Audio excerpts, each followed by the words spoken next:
this, when you go to an event, speak like this. All these things are just cosmetic changes, all right? You say this to people whose identity is in the gutter in the first place, all right? Is who you think you are. Listen, the ritual of Jabez changing his name.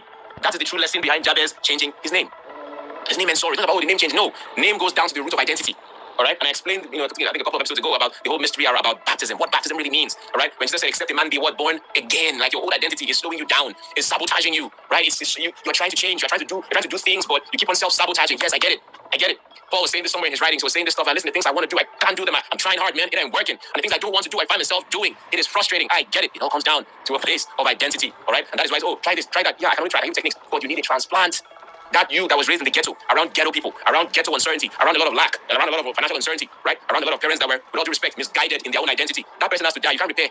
Jesus said, you cannot pour new wine into old wineskins. These are all metaphors for the game of life, guys. Yeah? You can't pour new wine into old wineskin. It's going to burst, and the old wineskin will not be able to contain the new wine. It ain't going to be able to take it, all right? You need a whole new persona, a whole new identity, all right? Listen, guys, listen very carefully. There are some of you that will need to actually change your name. That name will not do you any favors. Listen, I'll be the one to tell you this. I don't give two shits because I know this is not for the masses, it's for you. And some of y'all, that name is not going to do you any favors, man. Both from the meaning of the name, maybe your parents were smoking some crazy shit, they did the name, and they named some stuff that some name is not going to do you any favors in this life. You got to change that stuff. Yeah, get up one day and change it. I'm telling you, the day I woke up, I give you guys the day I woke up, and the first thing I wanted to do when I was having my reinvention was to change my name. The only reason I didn't change my name was that I liked the name. I really liked the name. I was saying the name over and over again, John Obidi. I'm like, God damn, that name bangs. Like, my daddy got that one right. My daddy got that one right. The name slaps. I think I'm gonna keep it. I kid you not. I took my name for sampling amongst my friends. They're like, it sounds like an Italian designer. I'm like, good point. Yeah, we're gonna do things with that name, right? I didn't come here to play with y'all. If you think the people who are playing this game, when I say the weapons of our warfare are not carnal, you're playing this game with people who are working with a level of precision and intentionality that you can't even dream about. You can't dream about it. Talking about, I'm African and I'm proud. Okay, good, man. Work that shit out, boy. That's fine. So perception is very important. I know I made some very funny, examples about, these small jobs, FMCG. These are pretty extreme examples. I'm just saying that you got to put some work into, like, the work is not at that conversation. The work is when you're at home alone, meditating on this, or maybe you are talking to your coach, right? And running this through your coach, right? And you are brainstorming, and your coach can help you to flesh these things out better. Okay. Again, I don't want you guys to go down before 9 and go and be liars. Do the work. Put your house in order. By all means, get registered. Get registered. But at this point in time, Paul Bikini, if somebody should ask you, do you have a passport? You should never in your life open your dirty mouth and say no, even if you don't have it. This is one situation where I permit you to lie. But after telling that lie, go and start working on it. Don't be a vagabond. Some of you go out there and be saying things like, oh, John Bidi, I follow you. Don't use me and don't claim me. I will not claim you. Because you don't realize, I listen to John Bidi and you're looking like this. Call that person's name. It is one like this. Why is John Bidi? So, no, don't touch that one. No. I'll call that person's name. Call the pastor's name. Don't call my name. Put your house in order at your age and at this level. And no matter what age you're at, the fact that you are privileged in your lifetime to hear me teach, you should live life on a much higher level than anybody in your environment, right? So you can't say, I see how people talk. So like academically, my begin. So like academically, it's not the poverty, it's your attitude, it's the spirit. It's like, I have a passport, though. I have a passport, and I'm not really, my friend, put some, don't treat yourself so common. Always some swag. What's wrong with you? You act so common. You do yourself, you treat yourself so common. People like King Saul, when God was speaking to King Saul, and he said, when you were small in your own eyes, I made you king. So if you are so small in your own eyes, and it shows how you carry yourselves, how you talk about yourself, how you speak, how you move. That's why I said it's not about all these tips and tricks and strategies. You need a whole identity transplant. Did you guys do your homework I gave you guys last year? Remember the last night school episode of last year, where I told you guys that in preparing for the new year, you should just do a retreat. If you can manage a 7-day retreat, that would be amazing. If you can't do 7 days, manage 3 days. 3 days where you pass yourself through whatever spiritual practices your beliefs would allow. For most of y'all, it will be fasting. Some of you may be full fasting. It may be partial. It may be fruits. It may be just juicing. It may be water based. Whatever it is that helps you connect to yourself. Be in seclusion. Keep your energy field clean, and then go into yourself. Go into yourself and have your rebirth there. I don't know if you guys did that stuff, but a lot of you need it. Some of you need it more than others. Right? I do mine every year. Mine is for your 30 days. Most of you notice this. I don't start night school in January. Anytime I call, people wait for me when I'm done with my wilderness. You see me. January. So February. When did we start night school? We started night school pretty late in the year. I think we started in late February or February. I don't know, but when we started in January, I think. Mine is all 30 days first. I'm alone somewhere in a remote location. I'm doing my own, I have my own practices, and I connect my antenna to where I get my own downloads from. Right. Anyway, I didn't mean to wax spiritual here, but that's that. Okay, so so we have this in there. See, I don't know if this is true, but this is interesting. It says, I don't know if this is true. I'm not in the comments, right? It says, I haven't verified this. It says, got a license in the early 80s. They thought it was a great company. My brother, when I tell you that, the people you are playing this game with, people you are playing this game with are playing on a level of intentionality. They will never speak about it. When people are speaking, you will never hear this thing on stages, and it's okay. It's okay. Everybody has to guard their trade secrets. You will never see it in books, but you have to know it. It's a game. It's a competitive sport, and you just gotta be well lit. All right, so I was going to play a video, and I was advising last week about people who are just too plain, and let me show you a typical example of somebody who entered a conversation like that we're talking about here, unprepared. So I'll put it up on the screen. Because someone said yes, it's true, and he confirmed it. Okay, cool. That's cool.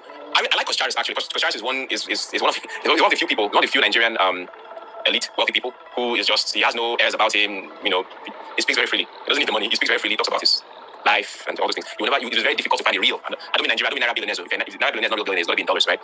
You will probably never find a real billionaire to tell you what they really did or how they really went about it. It's very rare. That's one of the reasons I told you guys to go and buy Femi Otedola's book that he wrote, Making It Big. The book will not help you make it big necessarily, but inside the book, you will learn the unwritten rules of Nigeria. It's very rare that somebody who used that bridge will write about it. Normally, you can't see it in a book. It's your dad, your father will tell you. If your father doesn't know it, you will never learn it anyway. You will not see it in business school. No. All right, that thing's in that book. Anyway, let me put on the video. So the video, let me see. Share the video I'm about to share with you. Okay. Size bed and just okay. So the video I'm about to share with you. Let me quickly preface it. So it's a clip from Succession that I told you guys about last week, right? And most of you know about Succession, right? So there was this young guy, Kendall. Kendall is the. Let me just quickly put him in focus before I play it. So this is Kendall. Let me see if there's a better view of Kendall. Okay, this is Kendall Roy from Succession. His father is a billionaire called Logan Roy. This is Logan on the far right here. That's Logan Roy. He's a billionaire. And Logan is in the process of creating succession for his company. So he's trying to see from his children which one is fit to take over from him. That's why the series is called Succession, who succeeds him as the head of the company. All right. So that's what the whole movie is about. The whole audition amongst his children about, who becomes the heir to the throne. Right. So Logan is the top G, is the older man. That's the billionaire. His son Kendall is the guy to the left. All right. Kendall Roy. He has a vision in the company, but he's trying to impress his dad and become number one when the father eventually retires. Right. So young Kendall falls in love with this girl. I forgot what her name is, but this is her. And she is just a regular person. She's not a bad person, but she's just not fit for that environment. All right. So see how the engagement, how the whole thing goes. I think that's enough. So there we go. Put in a giant island-sized bed and just make love all day. You ever been to Dundee? You want to come to Dundee? What do I play? I mean, it's like 2 nights off. Come on. It's not. Real quick, just so that y'all understand what is happening. His father is throwing a party in a place called Dundee. Dundee is a place in Scotland, right? So he's infatuated with this girl. She's a commoner, right? And, he's really infatuated with her, really impressed with her, right? He really likes her. And he said, you want to come to Dundee? And he's willing to fly her out on his private jet to come to the family's party. Like, that's how lavish their family is. So, all right, let's go. So let's go. For those that want to do it, I'll save you. Put in a giant island-sized bed and just make love all day. You ever been to Dundee? You want to come to Dundee? What do I play? I mean, it's like 2 nights off. Come on. It's not Arthur Miller, right? And I kind of own a movie studio. Where is Dundee? How about you look it up on your phone? I'm going to the airfield because I'm sending you a driver and I'm getting you a chair right over here tonight. Oh, the top 40. So I'd really like to talk to you about that. Hey, Dad, this is Jennifer. Hi. Oh, pleasure to meet you. It's nice to meet you, too. Yeah, and congratulations, too. This is so awesome. Thank you. Yeah. Jennifer's really...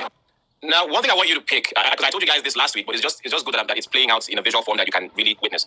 When they are making these judgments about you, you will never know. Unless you are native to that environment, you will never know. Nothing will ever be said. It's just subtleties, eye movements, silences, looks, body language. All right. So this is your chance to make an impression. All right. So I can listen to her. They're looking at the son. Okay, what's going on? I'm hoping you guys can clarify. All right. I'll rewind and play it again. Watch carefully. Pleasure to meet you. It's nice to meet you, too. Yeah, and congratulations, too. This is so awesome. Thank you. Yeah. Jennifer's really amazing, and she's in theater. Oh, well, not really. Well, I mean, you are. You are. Anyways, this is so awesome. Yes, it is. I should really mingle. So good to meet you. All right, so this is his daughter. The old man, that was his son. Now this is his daughter, which looks like, I think that's his favorite child, actually. So, Seen Candy's latest. Yeah. Mine like a balloon. you hear that? Hey, you wanna call the troops for tonight? Got you something. Oh, thank you. All right, so that is one half of it. All right. Now Kendall has realized that he goofed big time. All right. And I remember when I delved into relationships a little bit, right? And I told y'all, like, ladies, because listen, it's not a bad thing for a woman to, try to use networking to up-level herself in the dating game.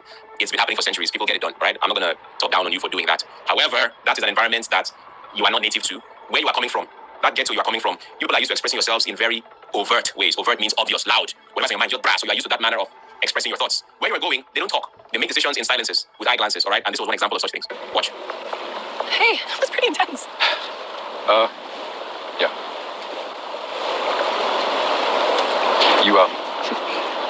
You said awesome a lot.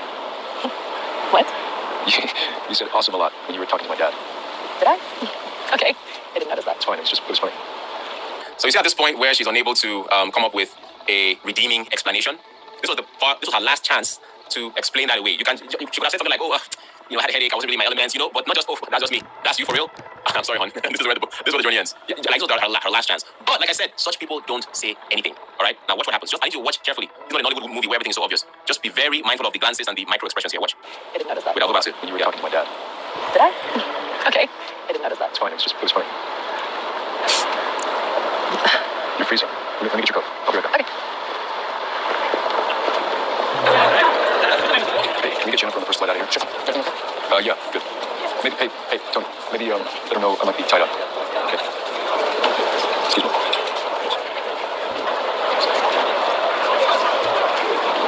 It's a nice night, huh? That's it.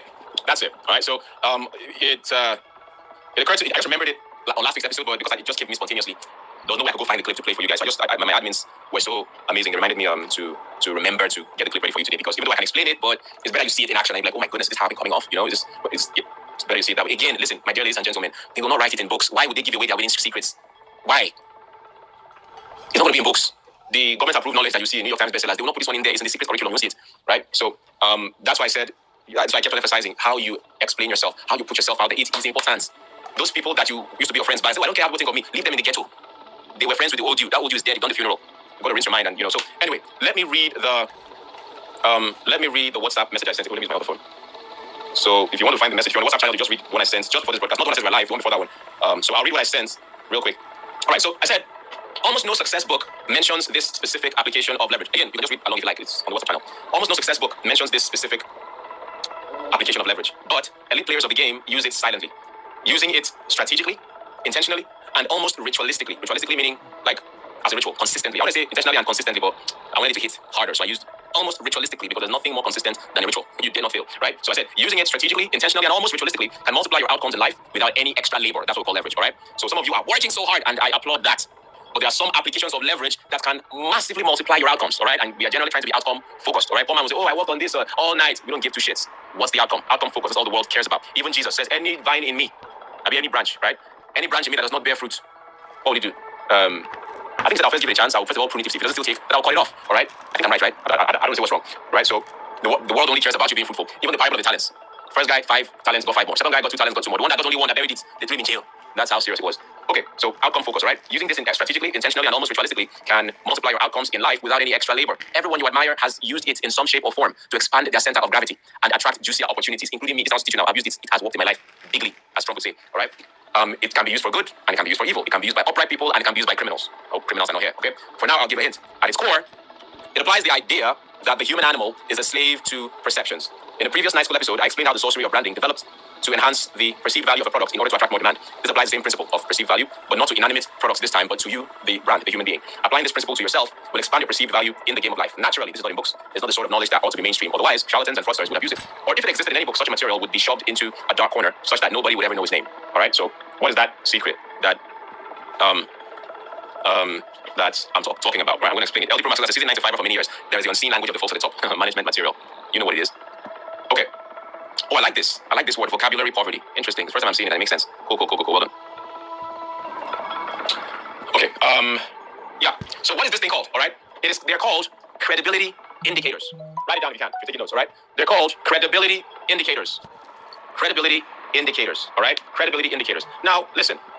I remember when I was still teaching you, I think I gave this allegory in 2 different episodes when I was teaching the alchemy of wealth, and also somewhere in this architecture for advantage series, where I was teaching about money, and I said that the captains of this world, thank you, Francis, the captains of this world have figured out how to make money out of thin air. All right, they figured out that, listen, for the layman understands value in a way that, or rather, let me say it differently, let me word it differently. The way the layman understands value and wealth creation is different from the way the wealthy man, the self-made wealthy man, let me qualify it better, the entrepreneur, not all entrepreneurs are rich, industry titan. All right, the way a layman conceptualizes value and wealth creation is different from the way an industry titan does the same thing. All right, so the way you are taught is 1 + 1 = 2. So if this pen right here costs maybe $5, all right, sell 1 pen, get $5. If your intent is to make maybe $5,000, right, you would have to sell 1,000 pens. So sell this pen 1,000 times and you are going to get $5,000. But the titan, the wealthy person, the wealthy entrepreneur is thinking not as you are, which is incrementally. He is thinking exponentially. He is thinking that, listen, in order to make $5,000, I'm going to create this pen 1,000 times and sell it 1,000 times. It's still going to eat into my cost of production. So instead of upping the intrinsic value of this pen, can I instead hack your brain and make you think that this 1 pen is worth $5,000? That's where branding was born. And in hacking your brain, and when I was teaching this, I told you guys that there's a book you need to read. It's called Positioning by Al Ries. Al Ries of blessed memory, just passed away a couple of years ago. Wrote that groundbreaking book. It's called Positioning, The Battle for Your Mind. And it talks about how a brand or a product can take a position in the mind of the market such that it maintains an uncontested space in their minds, right? So that's what they do. So how do I increase the perceived value? Not the actual value. I'm not going to add more money to the production of this pen. I'm going to instead spend money on advertising, which is simply mind hacking. Hack everybody's mind to believe that this shit should not be worth $5. The singular pen ought to be worth $5,000, right? And so that would form the advertising, the marketing messaging, and all that indoctrinates the minds of the people in the market to pay more for that. And that's how real wealth is made. There are some luxury brands that use scarcity. There's some luxury brands whose I don't mean Nigerian luxury now. I'm not sure that it's Chanel or Louis V, but there's one of these elite brands that burns their stock. Yeah, they won't sell at a discount. If there's excess, they rather burn it.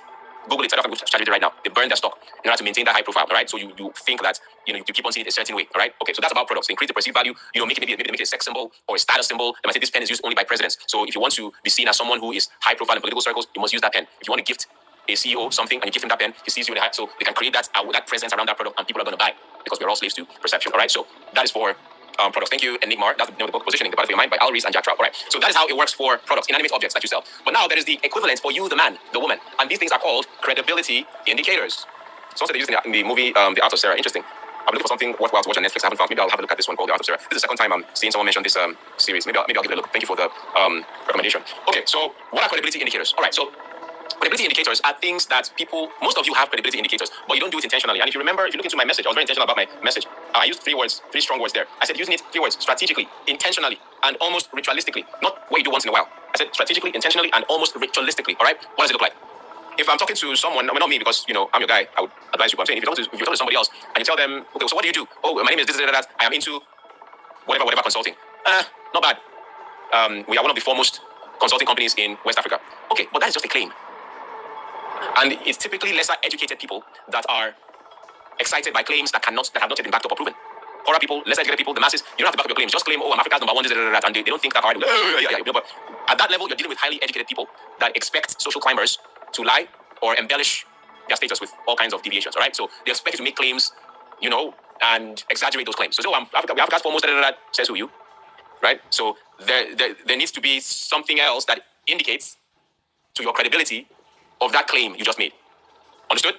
So you just said we're Africa's foremost this, or we're number one this, or we are highly, our company is highly sought after. Everybody say, so I might just believe what you're saying, and they're not going to say, nobody is the lower classes that like to, clap back, savage, they clap for you or there. On that level, nobody claps back. The clap back is in their mind. They will never tell you. You just smile, blink twice, they've judged you, cancelled, right? So you need to have it ready. External indicators as to your credibility. What are your credibility indicators, all right? So these are things that anybody can look up that points to your credibility. For example, have you been featured in the press? Okay, most of you have not.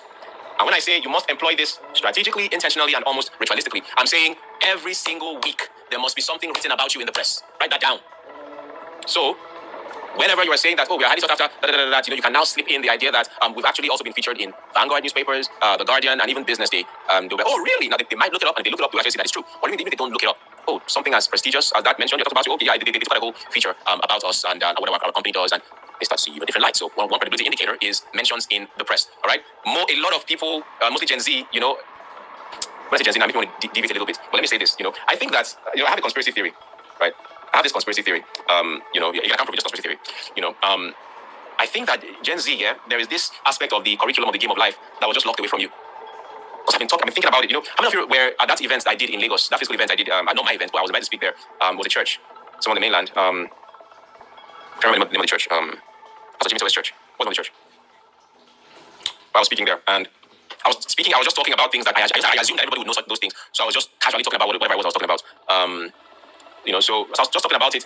I look at the audience because I'm very, not House on the Rock, this one was in Lagos, I can't remember the name of the church, anyway, I don't think the name actually matters to this conversation, but I was just talking, and I'm very audience sensitive. I look at the audience, and thank you, James. That's the name of the church. Yeah, King's Word, not word. Word as in the word of a king. King's Word, and it's Money Summit, not Summit. But at least you are the closest to the answer. Yeah, Money Summit at King's Word. So I was talking about something about money and wealth creation, and I was just talking about something that I just everybody should know. So I wasn't really spending time to explain. I was just casually breezing through it. But then I just noticed that the audience were not being carried along. Like there was this blank expression, and I just paused. I was like, wait, is it the first time you're hearing about this? And they were nodding. Like I said, I was a bit confused because that thing I was saying, I don't remember what I was saying, but that thing I was saying, everybody in my generation knows it. Everybody. Gen Z almost don't know that thing I was saying ever happened or existed. I was watching the page, remember what I was talking about. And I said to the audience, why don't you guys talk to your parents? Because there's some things that you will never know. They will never write it down for you. And I told you guys last week also that there's a time in the world where it's like a reset button was pushed and the world stopped showing its nudity. Stopped showing itself in its true form. It started garnishing things. Certain books started phasing out. Like knowledge about the reality of the world was just phased out. And a new generation came up that know nothing about how life operates. Right? So I was just talking as I was talking to my age mates, my peers, like what we know. And most of the young audience were just like, you guys know these things. And like, why don't you talk to your parents? Talk to your parents. Let's talk to your parents, yeah, But when I went home, I thought about it even deeper. Like, what I said there, was that the most accurate diagnosis of the situation? I was thinking about it, really thinking about like, why did that disconnect? A lot of things you should know about life, you don't know. Why? I thought about it, but I thought, you know what? Maybe I was partially right about the parent thing, but there probably is a broader game at play. When you just come into this world and you don't know how to move, and because you don't know how to move, you pick low-hanging fruit. Because somebody somewhere needs you to be a slave. You need to build the pyramids on slave labor again. But it's not the kind of slave labor that you recognize. Oh, thank you. Yes, you were at the events. Thank you. You're right. The thing about the night market. Thank you. All right. I was talking about a time where people could buy buy things at the market. And yeah, I was talking about night markets. Thank you. I was talking about night markets. And nobody in the audience knew what night markets meant. I'm like, yeah, I know maybe it didn't happen in your time, but your parents should have told you, like, it's just part of gist that parents just say, in my time, we had night market. And then from this that they say, you went to form an idea of the world and okay, right? Because even night markets, I wasn't born in time of night markets, right? The only way I knew about night markets was that when we were in primary school, the novels that we were given to read mentioned night markets. Because when we were kids, we read Shakespeare, yes, but the curriculum made us read books written by Nigerian authors like Wole Soyinka, Chinua Achebe, Olarotimi, Cyprian Quincy, Kelechi Amadi, and so on and so forth. So we had to read the books they wrote, which gave us a picture of what Nigeria was like in their own time, in their own youth. So we had a more complete meal. So we understand the past, the present, and some bit of where the future was going. So that's what I was saying. So there's just a lot that the new generation we're cut off from about how the world really operates. I probably will find a replay. You guys need that. I'll find a replay. My admin remind me to go dig up the replay of that keynotes that I gave. Right? I'll find the replay and maybe send it to you guys to watch as the in the study notes and afterthoughts. But if you can't wait, in your spare time, you can go on YouTube and just type John Obidi Money Matters Conference. You'll probably see it on YouTube somewhere. But I'll search and email it to you guys as well if you're on the list, okay? Anyway, I don't know what pushed me here. I was talking about something, about how the new generation, where we're kind of, again, the conspiracy side of me makes me believe that it's a deliberate attempt to cut. It's not, parents is one side of the conversation, but it looks like a deliberate, orchestrated attempt, I remember thank you, Joshua, credit indicators. I remember one time when I was still generous with the masses, I was still posting on the Wild Facebook, and I said that don't allow anybody give you a name. Don't allow anybody give you an identity or a name, because they know that a lot of you Gen Zs grew up fatherless. I mean, no disrespect, but it's just true. A lot of Gen Z did not grow up with fathers. And one of the things that a father does in your life is to install an unshakable sense of identity. Me, I tell people, when they hail me, I always push the glory to my father. I don't mean God, I mean my real life, my earthly father, right? Oh, you're so charismatic. I joke, that song, I got it from my, there's this hip hop song that says, I got it from my mama. It's by Black Eyed Peas. I got it from my mama. So I joke that I got it from my daddy. So you speak so well, so charismatic, you have a teaching ability, you got stage presence. I got it from my father. My father was a very charismatic preacher, was a very good speaker, was a very fantastic storyteller. And when you're a preacher's kid, you get to suffer the consequences of his storytelling ability, because you will sit down there and hear boring stories from now till tomorrow. You're not even happy until he's done with that boring story. And over time, those things get into your DNA, and it becomes you as well, right? So one of the things a father does in your life is to enforce. It's not what do you want to be in life? Anything? No, or he indoctrinates it in you, because fathers selfishly want to create succession. They want to replicate themselves in you to the best extent. It's you that fight for whatever identity you want, but they usually try to. So they make it in you. If your father doesn't have the self-esteem, and you have the self-esteem, he will fight you until that demon is cast out because he sees himself in you, right? That's how that works, right? And you also see it in the way wealthy parents also enforce a particular standard on their children. The daddy, I want to be a graphic designer. If he slaps you, you're turn 360. You take that as an insult, right? So they know that a lot of people in that generation did not grow up with present fathers, and some of them that had present fathers, their fathers were not really that knowledgeable about the game of life, all right? And because of that, like a thief in the night, they can sneak in through the back door and offer you an identity. And because you were not indoctrinated by somebody who knew better, that's the only option. You take it. And I was telling you guys some years ago that don't let anybody give you a name. Don't let anybody come and tell you, you are the future of any day. Don't tell me what I'm the future of. No, tell me. You snake. You snake. The thief cometh not, but still kill and to destroy. Because they don't talk about, again, every country needs a labor force. Every country needs a labor force. They will, of course, try to push you into the labor force in a way that your father will try to make you escape. Your father would indoctrinate you with that discrimination. Like, let me tell you guys something, all right? And I don't want to make you feel bad or anything, but I'm trying to help you see the urgency in certain things you must make serious. I went to boarding school at the age of 9, right? Really young. As 9 years old, I was already in JSS2. I was always the youngest in my classes and the smallest. But my father, before I was able to go out to boarding school, my father was indoctrinating me in particular as firstborn, right? Every single morning. Normally every morning there's morning devotion in the whole family, but before the whole family comes out, he will single out me, firstborn, bring me out around like 4 a.m. Bring me out. I'm tired. I want to sleep. I resented the hell out of this man because I was a kid. Brought me out there, bring me out, and then first things first, we would open the book of Proverbs, right? Probably one of the reasons King Solomon is, my second favorite Bible author next to Jesus. Jesus is not the Bible author. He didn't write anything, but I just provisionally put him in the position of author because they wrote about him. But yeah, so Jesus, Solomon, that's it. But we open the book of Proverbs and we'll start reading the King James version. We'll read it. The wise man, a foolish man. A wise man, a foolish man. A foolish man does this. The wise man does this. The foolish man does this. The wise man does this. My son, hearken unto my voice. Wisdom calleth. I didn't. After that, you ask me, what does this thing mean, bro? I don't know what it means. Nobody wrote it. Why are you asking me? I just want to sleep. But he did that every single day. And when that session was done, and we're done reasoning those things out, next came the confession. But by that time, we'll bring my brother out and my other siblings. And the confessions. We had standard confessions. I cannot forget to this day. It is embedded in my brain. Like I told you, those ages 0 to 7 is warfare. That's the time you do spiritual warfare. Anything after that age, I don't know. You just pray. You can't do much. 0 to 7. All these confessions, we had to say not anything. No. It's force. It's law. You are in this house. This is what we do every single morning. I'm here, I'm not the tail. I'm above and not under. Wherever the soles of my feet shall tread, I shall possess. What else? The riches of the Gentiles are mine. I have an excellent spirit, surpassing that which was on Daniel. I have the wisdom of God, surpassing that which was upon King Solomon. I mean, you guys can talk about King Solomon, the wisest man who ever lived. I've been confessing that I'm wiser than Solomon ever since I was born. Not because I wanted to, but because it was part of the ritual. Every single day, I have an excellent spirit, surpassing that which was on Daniel. I have the wisdom of God, surpassing that which was upon Solomon. And the head, I know the tail. So when you look at me, he's so proud. I'm sorry, I can't help it. He thinks he's better than us, bro. I've been confessing that I'm the head. Do you understand? I'm confessing that I'm better than you ever since I was born. I know no other way to exist. Why wouldn't I just you when we're competing for the same thing? Right? So when I'm talking about identity, that is it. So imagine someone who has been indoctrinated like this. When I was a child, when I didn't know my right, I've been indoctrinated. I'm not trying to be better than you. Before I could choose left from right, it was put into me. It's not me that chose it. It's later in my 20s I began to see the benefit of those. I didn't know what those things were. So when I moved into the world and I'm hearing a politician making a statement, maybe in my state, Delta State, maybe the governor or some politician or senator is giving a speech and saying, the youth of this community are the future of this community. Listen, I'm not trying to do it. Straight up, I'm saying, he ain't talking about me. you must have been talking about this other person. You ain't talking about me, man. The future of what? I'm the future of my local government. Nigga, what? No, it's comedy. It's funny. But I get it. He has target audience. He ain't talking to me. Yeah, because it was part of my confessions that what? Wherever the source of my feet shall tread, I shall possess. Right? And I take flights and my feet walk on foreign lands. I'm possessing them too. Right? We're taking confessions every day that says I lend to nations. You know what kind of career you get into? You know what kind of business ideas you have to have the capacity to lend to a whole nation? Do you know what that does to your mind? So when somebody is trying to tell you, oh, you're this community, I'm like, nigga, you're joking, man. But nice one, man. I appreciate you. That was a pretty good speech. It was a pretty, to the youth were excited, and at the end of the whole thing, they took the rice and, fantastic. We were poor. Money-wise, we were poor. But you see, I always had it in my head that I don't really belong here. Like somewhere along in the game of life, this error is going to be corrected, right? Yeah, it doesn't make sense that somebody like me should be poor. It makes no sense. But I'm very confident that somehow this cosmic mistake will be corrected as we progress along this journey. Poverty and people like me are income. It doesn't work. It can't. It can't. My spiritual identity is too high. People like me must have money. Our capacity is naturally big. The physical doesn't align with it yet, but I trust that this cosmic mistake will be corrected. That was my mindset. I never saw anything. It's coming. I've been talking big since I was a child. That's it. So this is not about me, all right? I'm just trying to say that your adversary knows that most of you didn't have that. So they feel like you are low-hanging fruit and they just come and give you identities. Just give you. So there's a time that the word creator, as in creator economy, was being proliferated. And I said this thing as spiritual wickedness in high places. Wagecraft. You have sidelined the youth from being actual captains of industry. The youth cannot. There was this man, Chief Atedo Peterside. Hi. If anybody can find that clip, it's not very important this much, but I can find the clip and play to add more fuel to what I'm saying. He was being interviewed. I know sometimes when these people are talking, sometimes one spirit just enters them. And they just start saying the truth. Sometimes it happens. If you are lucky to catch them when that spirit of truth enters them and they just start saying the truth on camera, you'll be like, oh wow, right? He was, and some people know this thing we're talking about, he was being interviewed. And the lady, and you know who Atedo Peterside is, he's the chairman of one bank, like that, I don't know the bank. Anybody who knows his actual title, I think he's the founder of a particular bank, I forgot the name of the bank. We're a very big bank, so he's, if you had a bank, you are a big boy. You understand? You are the biggest of the big boys. Who was this? Resourceful. Okay. Thank you. You're correct. He said you've come across that clip where the ladder was removed from the younger generation. Yes, that's the clip I'm just remembering. Stanbic IBC. Yeah. So the clip was, the lady was asking him, about opportunities for this and all, and he began to reflect. I know that it's very hard to hear the truth, but I'm like, this guy, why is he so lucid today? Why is he just saying, doesn't know the consequences of being that truthful? And he said that in his time. Oh, thank you. That's it. So if you want to find the interview, just search this thing on YouTube. An interview with Peace Hyde titled "Worse." Is it worse or worst? You should spell things correctly now. I like your participation, but like for my hand sometimes. Spell things correctly. We have ChatGPT, we have autocorrect. Like double check these things. It's an ISO. Anyway, I'm sure he meant worse today in business. So he was looking like, man, when I was young, we used very small amounts of money to open a bank, but it seems like the ladders that we used to climb to the top was just removed, so that the young generation could not use the same ladders. Because by the time they used almost zero regulations, little amount of capital to start banks, they now changed the law to make it harder to enter those industries, right? So they made it very difficult and almost impossible for you young people. Well, I'm still young. for the younger generation to get into the real sectors. They now need you as laborers. Create economy. Everybody now, every young person now is going to set camera and be dancing on Instagram pointing, hey. And I said this thing loud, but I was talking to fucking poor people that are used to stoning their saviors. I said, don't let anybody give you an identity. Don't let them, Mark Zuckerberg invented that word creator to make you feel special. Oh, you are a creator. Create so that you will just keep on pushing content to his platform and you never get paid. When did they start paying? Maybe pennies now set for content very recently.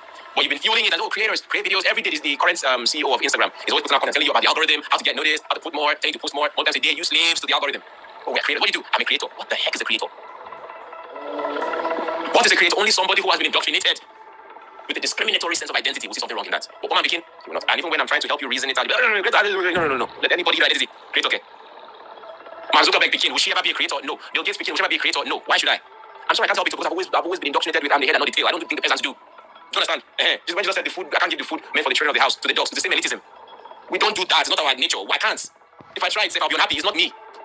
I'm not a person positive. It's just not my identity, right? Anyway, so there's this thing about the Gen Z, right? There's this cloud of darkness where they just push you into all these things. Oh, creator economy. Oh, freelancer. You're becoming a freelancer. Now freelancer, you think get all these billions? Hell no. Is there any place in the world where you can learn how to become like them? No, there isn't. You're never gonna become like them. Not never. You're in night school, so your eyes are opening. You're like, oh, work harder. Trust in God, work harder. Yes, I know you trust in God and work harder, but that's not how you became that. That's not how you became that. All right? The reason I'm even getting, I'm ranting about this is where I jumped off from was not about credibility indicators, because this thing about credibility indicators, I am very sure, 92% sure, that is going to be news to Gen Z. Most Gen Z. It's going to be news. But that there's a generation to whom this thing I'm saying was just normal. It was the way to live. It was the way to build a career. You knew no other way than to have specific milestones for the respective credibility indicators. So, for example, in whatever industry you are in, you should have your own list of credibility indicators that matter to you and your path. It's going to be different for everybody. All right. For example, if you're an author, all right, and you went to an event where there's a lot of poor people, and you tell them, oh, I'm an author, they will be impressed.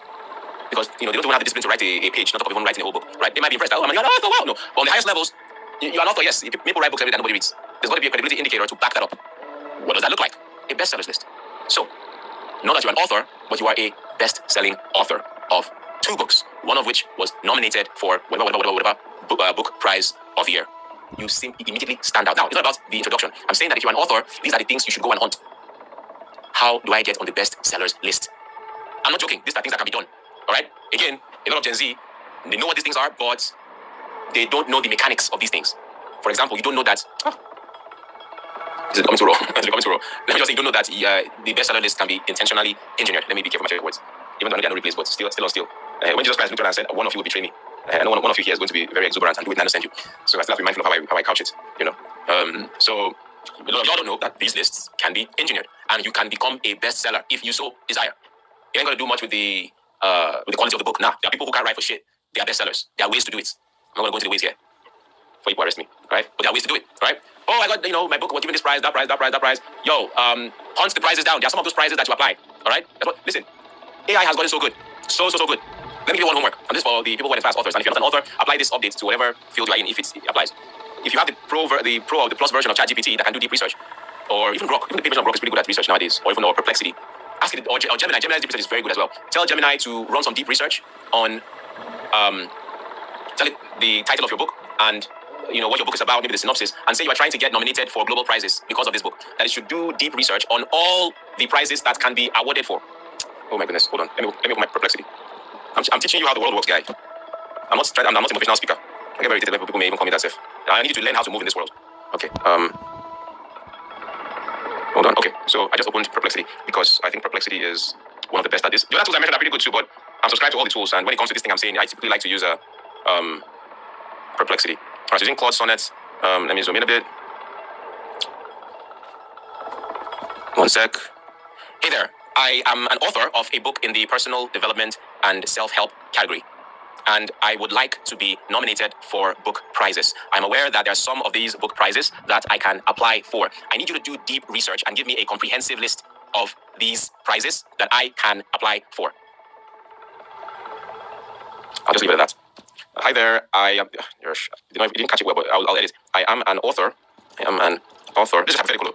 I'm an author in the personal development and self-help category, and I would like to be nominated for book crisis care, bruh.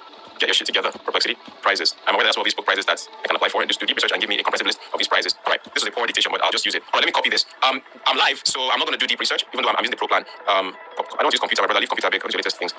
So let me see. Deep research might take my time, but I want something very quick. Okay, let me do a quick search, and then if I might do deep research on top of that. So I like using Claude Sonnet. Let's go. This is like a live workshop I'm doing for you now. Just watch. Like, see. You will not find this thing in any book. I'm telling you guys. You can't. Nobody will get on stage and tell you how they get their book prize. Do not post on Instagram and say God did it. Do not post on Instagram and say God did it. God did it.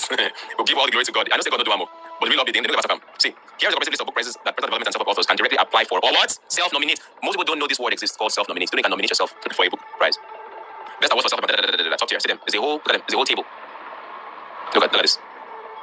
And there's an entry fee. This one deadline is June 30th. This one year round. Look at this. Entry fee varies. Free, basic, and paid. This one was the entry fee is about $100. Then see that the amount of, they'll tell you how much you pay. So you can look at, there's an entry fee. All right. There are people who keep on, like, it's in their budgets every month. They're applying. Look at this. Prizes. I'm a category, and I can apply for. I need you to do deep research and give me a comprehensive list of these prizes that I can apply for.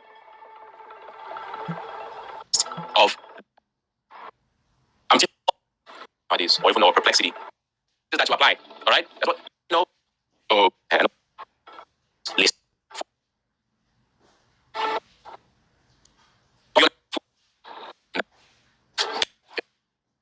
But it seems like the ladders that we use to climb. Oh wow, right? And my mindset. I never saw anything. It's coming. I've been talking big since I was a child. That's it. So this is not about me, all right? I'm just trying to say that your adversary knows that most of you didn't have that. So they feel like you are low-hanging fruit and they just come and give you identities.